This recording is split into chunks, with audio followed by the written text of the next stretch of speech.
Yolg'izlikda daraja ko'tarish Ragnarok 3-qism. Diqqat! Koreya san'at universiteti binosida yangi darvoza ochildi. Yaqin joyda bo'lgan hammadan hoziroq uzoqroq joyga evakuatsiya qilinishingizni so'rab qolamiz. La'nati, u yerda odamlar o'lyapti. Biz esa bu yerda qaqqayib turaveramizmi? Tashkilot yuborgan ovchilar qachon yetib keladi o'zi? B darajasidagi ovchilarni taqsimlash biroz vaqt oldi. B daraja? Axir bizga D darajasi deyishmaganmidi? Aftidan tashkilot infeksiyalangan ovchilarga ham ta'sir qilishni hisobga olgan ko'rinadi. Nahotki demak sinfidagi ovchilar ham zararlangan bo'lishi mumkin ekanda. Jenursan, nahotki pastki qavatdan shu yergacha sakragan bo'lsa? Sinfidagi uyg'ongan yonar tuman. Boshqa zararlanganlardan farqli o'laroq bunisi qurol bilan jang qilar ekanda. Ammo darajamni hozirgina ko'tardim. Shunday ekan, u bilan jang qilib ko'rishim zarur.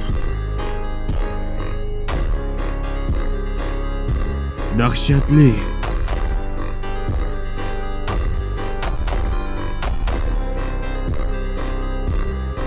Bunday maxluq bilan jang qilish dahshatni o'zginasi. Nega uyg'onganlar darajaga bo'linishini endi bilib oldim.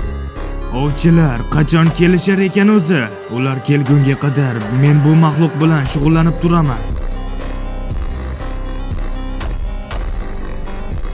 Nima? Faqat bu emas.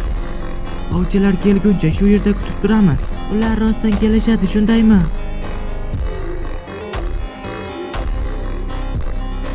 La'nati, ovchilarni kutib o'tirishga vaqt yo'q.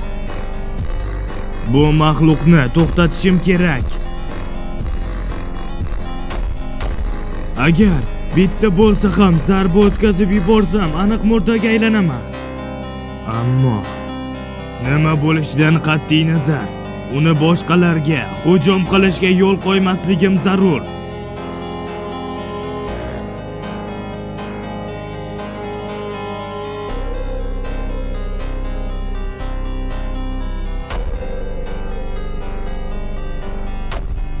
Hayot ko'rsatkichi 1.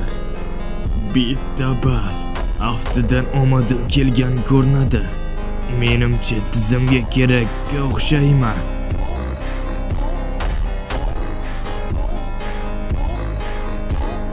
Charchoq 99. Jenursan.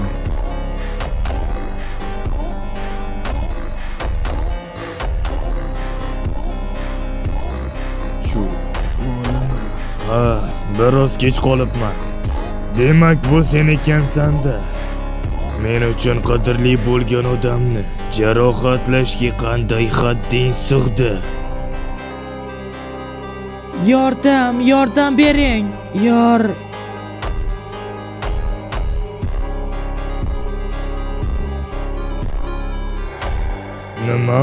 Nima? Ko'rishmaganimizga juda ko'p bo'ldi. Yosh hukmdor.